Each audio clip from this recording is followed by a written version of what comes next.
Suspense.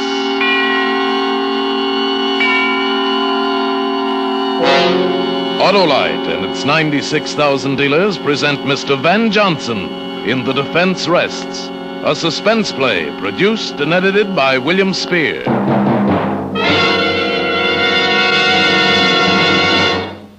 Hey, Harlow, much as I hate to mention this on radio, I was watching television the other night. Shh, Hap, we're on the air. Yeah, well, people gotta know this. I found out that cars, trucks, and buses equipped with ordinary spark plugs kick up a frightful fuss with TV pictures. Well, that's not true of Autolite resistor spark plugs. Wonder of wonders, these wide-gap whizzes cut down television cut-ups. They sure let your engine idle smoother, too, don't they? Yes, Autolite resistor spark plugs let your engine idle smoother, give better performance on leaner gas mixtures, actually save you gas, and they have 200% longer electrode life.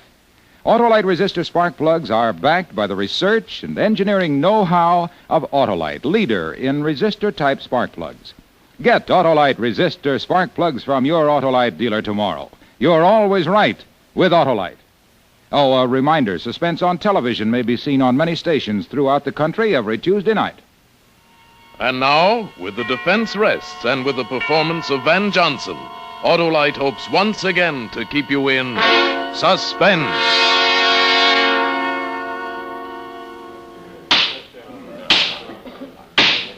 A People versus Robert Tasker.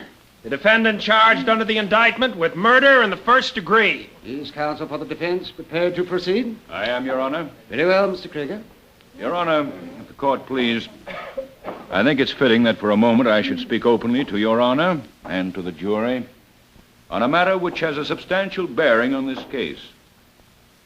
I refer to the rather unique relationship existing between myself and the defendant, Robert Tasker. It is true that in my interest in him and in his fate is far greater than the normal interest of a lawyer in his client. This interest might reasonably be described as fatherly. And yet I ask Your Honor and the gentlemen of the jury to think of me in all fairness and without bias, simply as a lawyer defending his client.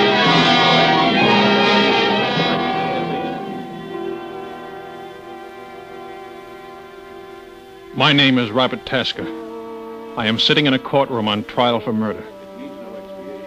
As Mr. Krieger, my lawyer, stands there now telling the judge and the jury about me and about him, I can't help thinking that if it weren't for him, I wouldn't be here today.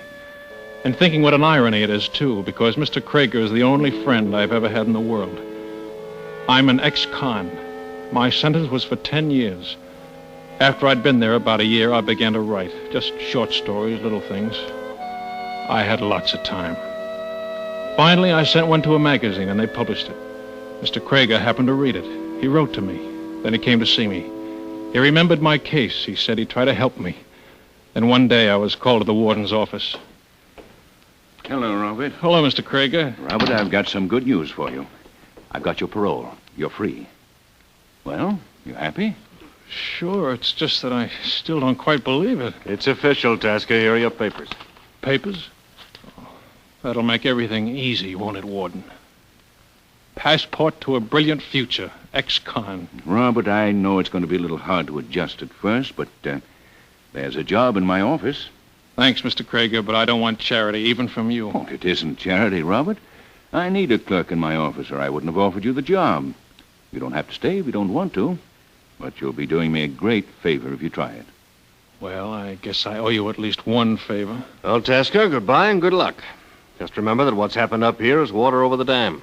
Don't hold any grudges. I don't hold any grudges, Warden. There's one man I hate, that's all. A man you hate, Robert? His name is Arthur Hines, and I hate him. It's simple as that. Forget it, son. Hines was DA, then he was just doing a job, that's all. He had nothing against you. He was doing a job, all right. Robert, you mustn't feel that way. You'll get along with Hines, all right? Get along with him? In the office. Well, didn't I tell you? Arthur Hines is my new partner. Well, it certainly threw me for a second to hear I was going to be working side by side with Hines. But, well, I made up my mind to play ball. The work wasn't hard, and I was able to do some writing on the side. Mr. Krieger always encouraged me in that. And Peggy helped me a lot, too. She helped me to believe in myself. All that time, I never saw Mr. Hines. He was out of town or something. And then one day, he came back. I was nervous at the idea of seeing him. He was in his office with someone. He'd come in the private entrance. Mr. Krieger was in that day, too, in his own office. I was out in the anteroom with Peggy by the switchboard. Krieger and Hines. I'm sorry Mr. Hines is in conference now. Can you call back later? About half an hour. Thank you. But what's he really like, Peggy? I've never seen him except that time in court. Oh, he's all right, I guess. How do you mean, all right? How do I know what he's like? I just work here. I'm not married to the man. Okay. I'm sorry, Robert. I guess I'm kind of jumpy today. Well, what's the matter, Peggy? It isn't anything. Nerves. You've been that way ever since Hines came in. Mr. Hines, how could he have anything to do with it? I don't know. Understand the English language? No. Now get out. Don't give me that, Hines. You've either got it or you know who has. I don't know anything about it, and I don't want to know. Don't you think I've got enough trouble nowadays keeping mugs like you out of the pen without being a fence for what you stole? Now get out of this office and stay out. Okay. But I'll be back. $50,000 is a lot of money. Well, what do you want? Why, Robert works here, Mr. Hines. My name's Robert Tasker. Didn't Mr. I Krieger... knew I'd seen you before. You're that punk kid I sent up to San Quentin. It was for 10 years. What do you mean you're working here? Mr. Krieger got me out. He gave me a job. A job of what? Snooping outside my office? I wasn't... Don't talk back to me, you dirty little jail rat. Why, you... Robert, don't. Let go. Don't. No. Leave me alone. No. Robert, Let me go. Stop it, both of you. Calm down. What's the matter? What's the idea of bringing this ex-con into the office, Max? Isn't it bad enough to have to work with criminals all day? Robert is not a criminal. He's here because I want him to be here. Because I believe in him and trust him. Well, I don't like anyone hanging around outside my door when I'm having a private conference, that's all. Now, look. Robert Tasker's one of the finest, most gifted young persons I've ever known. I want him to get along here. And I want him to get along with you, too, Arthur. You understand? I can get along with anyone. Well, sure you can. Everything forgotten now, eh? Start right off with a clean slate, eh? Sure. Well, I'll see you later in the afternoon, Max. Well, Robert, come into my office for a minute, will you? Sure.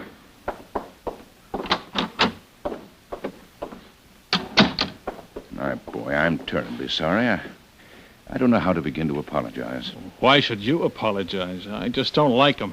He doesn't like me. No, Robert, you're wrong there. It's just that things have been happening lately to upset him. Like this fellow Marvin and his $50,000. Yeah, what's that all about? Well, there's a poor fellow who's been in prison for the last 5 years. He claims he had quite a lot of money when he went in. He thinks Hines hijacked it on him, huh? Well, he says he left it with a pal of his, and later the pal was killed in a gunfight. Gallucci, you remember the case? Yeah, I remember something about it. Well, anyway, just before he died, Gallucci told somebody he'd left the money with Hines. That's how the story goes, anyway. But you know how these things travel on the grapevine. It's all nonsense, of course. That guy meant business just the same. Well, that probably explains the whole thing. Hines was a little scared. But don't let it worry you, Robert. You will stay, won't you? Well... Believe me, it's for the best. Well, okay. That's the spirit. And any other little troubles, you just bring them to me, will you? Thanks. Well, I guess I'd better relieve Peggy on the board. Keep your chin up, son. Sure. I'm sorry I kept you waiting, Peggy. That's all right. Well, what's the matter? Shh, please don't say anything. Peggy, what is it? Robert, I'm scared. Scared of what? Hines? Don't be silly. No, it's not him. Well, what is it? Rob, I shouldn't, but I've got to tell someone. Sure you have, but take it easy now. What is it? I've never told anyone before. Neither Mr. Hines nor Mr. Krieger know. I'd die if they did. You wouldn't tell anyone, would you? Of course I won't. Come on, spill it. You saw that man who was in here, who was arguing with Mr. Hines about the $50,000. Yeah. Well, it's true. There is $50,000 somewhere. Yeah? Well, how do you know all this? I know. And I'm scared. Robert, he's a killer. That guy? Well, I wouldn't be surprised, but how do you know? Because he's my brother.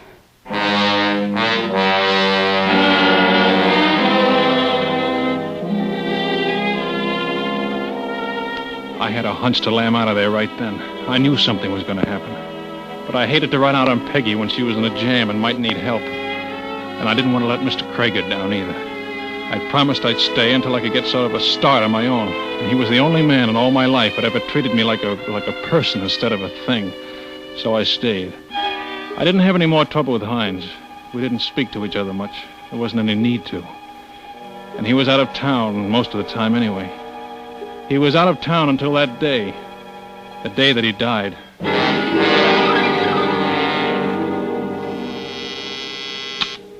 Krager and Hines, I'm sorry he's out of town. You might try later this afternoon. Yes, I'll tell Mr. Hines. Say, Peggy. Uh-huh. Do you know when Mr. Krager will be in? He didn't say. He's still open. Harry. Where is he? Who? You know who? Hines. Oh, Harry, I told you not to come. I begged you not to. Sure. Always a little pal. Always a little... Hey, wait a minute. What does this guy know? I told him that you were my brother. But nobody else? Yeah, sure. Okay, what do I care? I only care about one thing. Harry, you promised me you wouldn't come up here. Where's Hines? I don't know. He's out. And I'll wait till he comes back. Harry, you mustn't. I'm staying. I'll get it out of him. Harry, your sister says you should leave. You keep out of this, punk. I don't like that word, pal. Robert, listen, will you watch the board for a few minutes? Sure. It's lunchtime anyway. Harry, I've got some things I want to talk over with you privately. What things? About Hines and, you know. Come on, we'll go downstairs with the girl in the lobby. You wouldn't be trying to ease me out of here, would you? No, honest, I've got to talk to you, Harry. Come on. Okay. Now, you listen, pal. Yeah? If Mr. Hines comes in, you tell him I was here. And you tell him he better come across. Or else. Is that all? That's enough, isn't it? He'll know what I mean. Sure.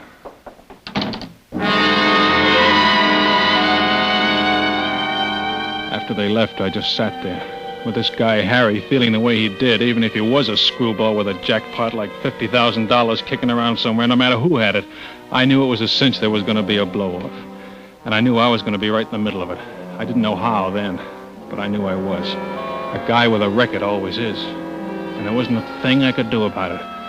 So I just sat there waiting for trouble to happen.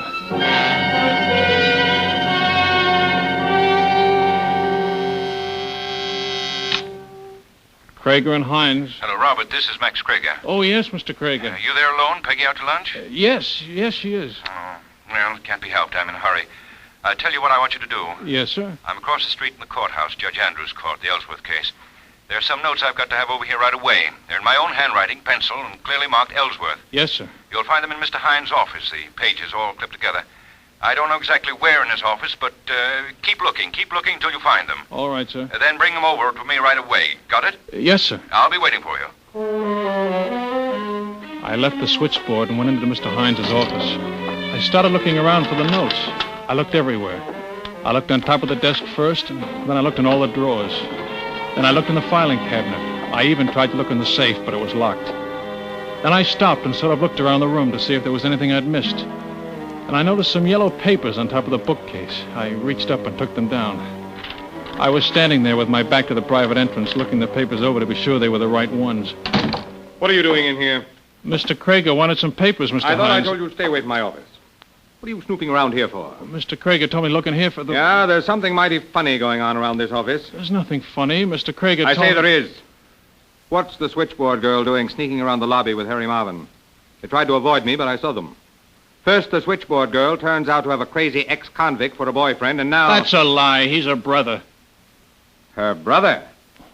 Oh, so that's it. Oh, I shouldn't have said that, Mr. Hines. I don't know anything about Oh, it. you don't? Well, I do. I get it now. I knew there was something, and all of a sudden, I get it. Mr. Hines, there's nothing to get. So the girl and her brother go down to the lobby and set themselves an alibi because they know I'll suspect them and get you to do their dirty work for a nice fat cut. Please, Mr. Hines, don't talk that Well, way. you didn't find it, did you? And you won't. Now you get out of here, you little punk. I said don't talk that way. You dirty, thieving little butt. I told you not to talk that way.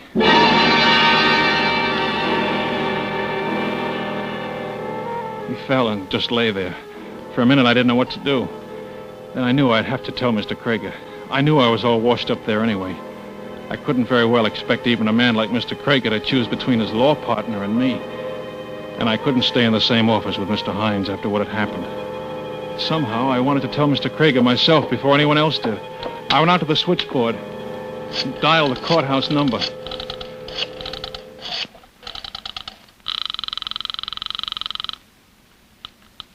Judge Andrews, Court Johnson speaking. I want to speak to Mr. Max Krieger. This is his office calling. Well, I don't see him around here right now. The court's in recess. I know, but try to locate him, will you? It's important. Okay, hold the line. I sat there waiting for them to find Mr. Krieger. And all of a sudden, I remember the papers he wanted. I cut off the call on the switchboard. I went back to Mr. Hines's office. He was just lying there, just as I'd left him. And yet there was something different. I went over and looked at him more closely. His face was a terrible gray color. I touched his wrist, feeling for his pulse. And next thing I knew, I was down on my knees, tearing open his collar. But even then, I knew it wasn't any use. Mr. Hines was dead.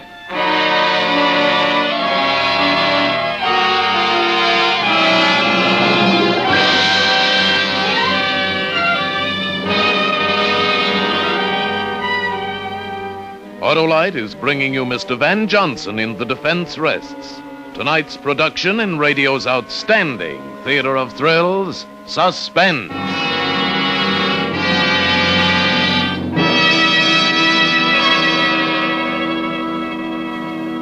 Hey, Hap, did I tell you about my hobby? Hobby? Yeah, I collect old-fashioned narrow-gap spark plugs that have been replaced with smooth-firing wide-gap Autolite resistor spark plugs. You got many of the old-fashioned plugs? Many. I've got millions. That's because millions of Autolite resistor spark plugs are in use today. And that means millions of masterful motorists are enjoying the bountiful benefits of these wide-gap wonders. Did you say benefits, Harlow? Yes, sir, Hap. The new wide-gap Autolite resistor spark plugs have 200% longer electrode life.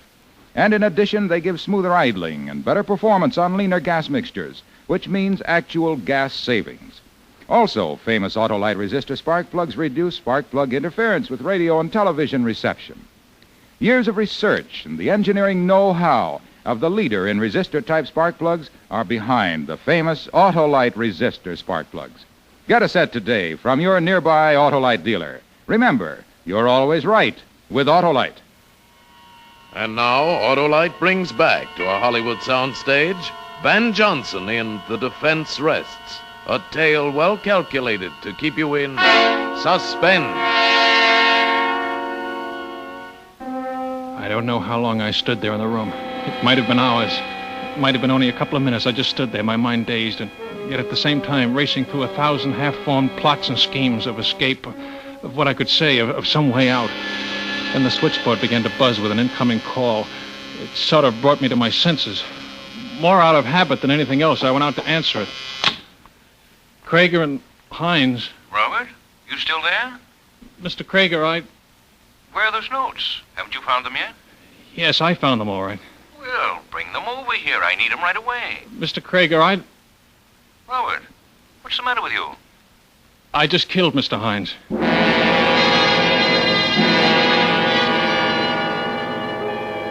Pretty soon the police came. I called them myself. Mr. Krieger said it was the only thing to do, and I knew he was right. He said he'd be in touch with me as soon as he was through at court. I didn't know what he could do. I didn't think there was much he'd want to do, but it made me feel better to have him talk that way. The police took me across town in a squad car. I knew what I was in for. The police don't like ex-convicts, particularly one that they think has been mixed up with murder. Yeah, you're just making it hard for yourself, Tasker. I've told you what happened. In a pig's eye you have. I don't have to talk if I don't want to. No? I'm waiting for Mr. Krieger. I told you that. Krieger? What do you think he's going to do for you? I don't know, but he told me he'd come down. Oh, sure, of course, he'll come down to give evidence against you. Ah, now, listen, Tasker. If you give a full confession, we may be able to get a break for you. Yeah, Mr. Krieger's outside. He wants to see you. Oh, yeah? Okay, send him in. Okay, Mr. Krieger. Hi, boys. Hi. Hello, Robert. Hello, Mr. Krieger. They've been treating you all right? Pretty good. Fine. I don't like to have people get rough with my clients.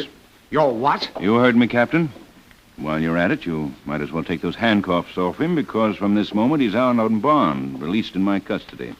I've got the papers right here. Say, are you crazy? Certainly not. I simply don't believe the boy did it, that's all. Look, Krieger, why try to kid us? It's an open and shut case. Tasker's the only person who had the opportunity. The only one who had a motive. Well? Not to speak ill of the dead, Captain, and although Arthur Hines was my law partner, it's unfortunately true that quite a number of people at least thought they had a motive. Oh, sure. So maybe this other ex-con, Harry Marvin, had a motive. Maybe even the dame on the switchboard had a motive, for all I know. But they couldn't have done it.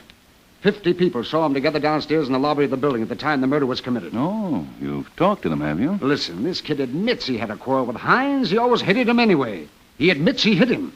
So he picks the paperweight off the desk, smashes him over the head. Wait a minute. You didn't say anything about that, Robert. Oh, I didn't even know about it before. I didn't hit him with any paperweight. Oh, stop it, will you? The back of the man's head was bashed in with that paperweight, and this kid's fingerprints were all over it. Well, what's so funny? This is murder, mister. I'm sorry. But you'll find out if you ever try to bring this boy to trial for killing Arthur Hines with a paperweight. Listen, Krieger, you're not going to make a chump out of me. This boy is going to be indicted for murder, he's going to be convicted of murder, and he's going to burn for murder.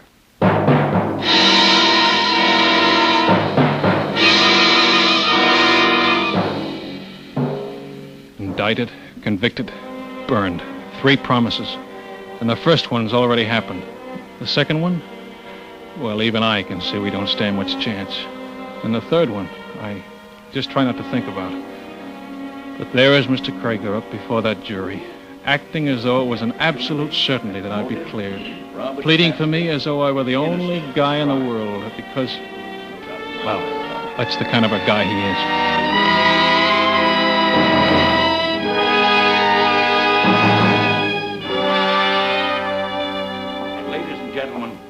It is my firm conviction that when you have heard this boy's story from his own lips and gained an insight, as I have, into the depth and integrity of his character and spirit, you will also believe him innocent. He is innocent. Now, Robert, I'll ask you to take the stand, please. Raise your right hand, please. You swear to tell the truth, the whole truth, and nothing but the truth, so help you God? I do. Please be seated. Now, Robert, just for the record, will you tell the court your full name? Robert Loring Tasker. Your age? 24. Your mother and father are dead. You have no living relatives? No, no one. Now, before you begin your story, there are 1 or 2 extremely important points that I particularly wish to emphasize to the court.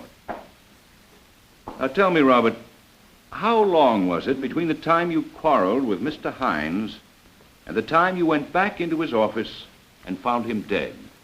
Not long. 6 or 7 minutes, perhaps. 6 or 7 minutes, eh? Long enough for someone to have entered Mr. Hines' office by the back entrance, struck him, and left again. Now, concerning this famous paperweight the prosecution has talked so much about, I have it here. Do you recognize it?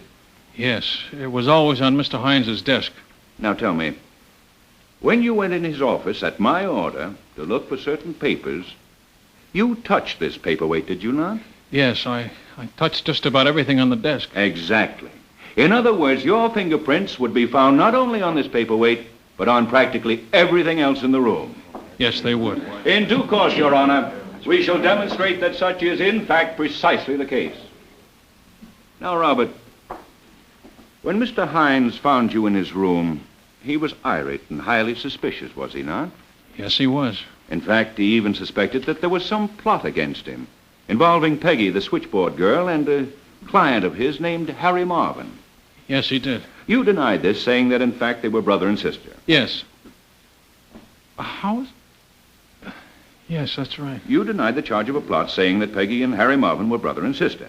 Then Mr. Hines went so far as to accuse you of stealing. Your Honor. Yes? Your Honor, there's something I've just thought about, some new evidence. I'd like a few minutes alone with my lawyer. Well, if counsel has no objection. Oh, Robert, what is it? It's just something that I think I ought to tell you in private. Oh, very well. If Your Honor, please, then... By all means. Perhaps you'd like to use my chambers. Thank you, Your Honor. Come along, Robert.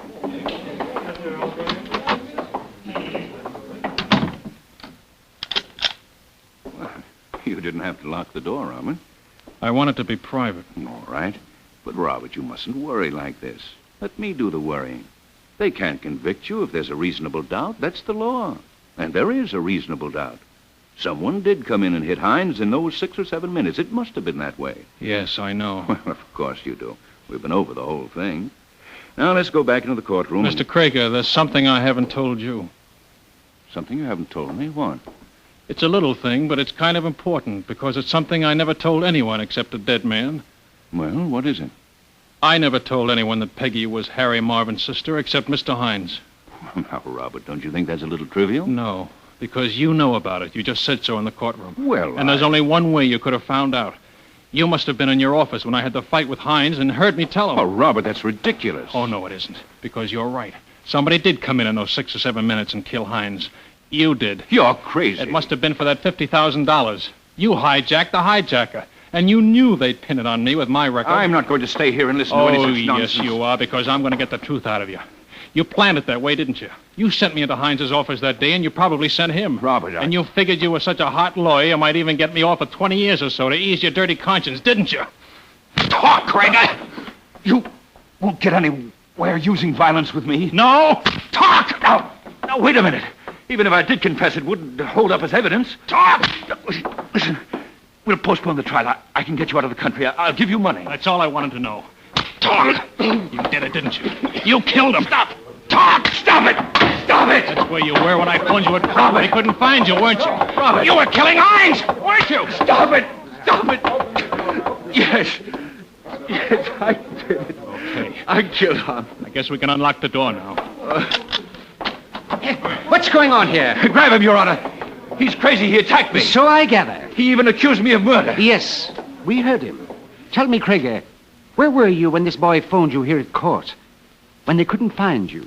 Why, Your Honor, as a matter of fact, I was right here. Right in this very courtroom. I had some work to do. I wanted privacy.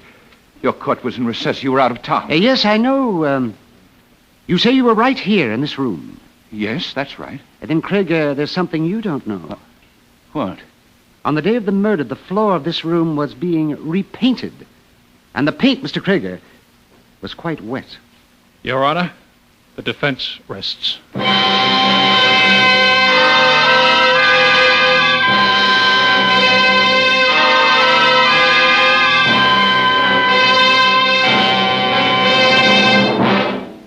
Suspense, presented by Autolite. Tonight's star, Van Johnson. Ever do crossword puzzles, Harlow? Sure. Hap, need a word? Yes, a 5-letter one meaning smooth firing. Why, that's easy. ALRSP. ALRSP? That's no word. Pronounce it. I can't. But ALRSP, Autolite resistor spark plugs, are the newest sensation built for your car.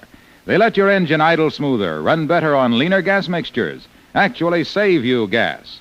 Autolite resistor spark plugs are just one of more than 400 products made by Autolite for cars, trucks, planes, and boats in 28 Autolite plants coast to coast. Autolite also makes complete electrical systems for many of America's finest cars. Spark plugs, batteries, coils, generators, starting motors, distributors. All engineered to fit together perfectly, work together perfectly, because they're a perfect team.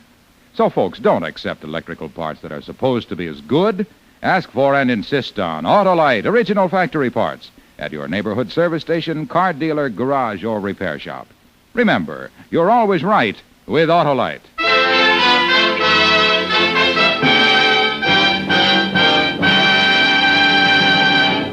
Next Thursday for Suspense, Edward Arnold will be our star. The play is called Account Payable, and it is, as we say, A tale well calculated to keep you in suspense.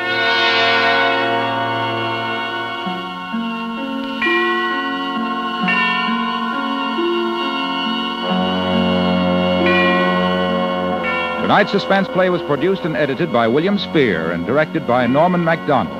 Music for Suspense is composed by Lucian Morawek and conducted by Lud Gluskin. The Defense Rests was written by Roland Brown, adapted for radio by Robert L. Richards.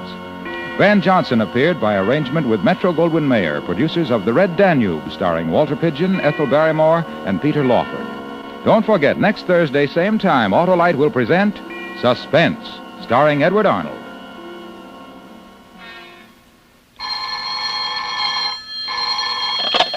You can buy Autolite resistor spark plugs, Autolite stay-full batteries, Autolite electrical parts at your neighborhood Autolite dealers.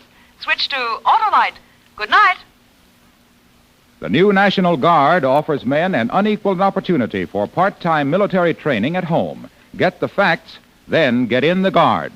This is CBS, the Columbia Broadcasting System.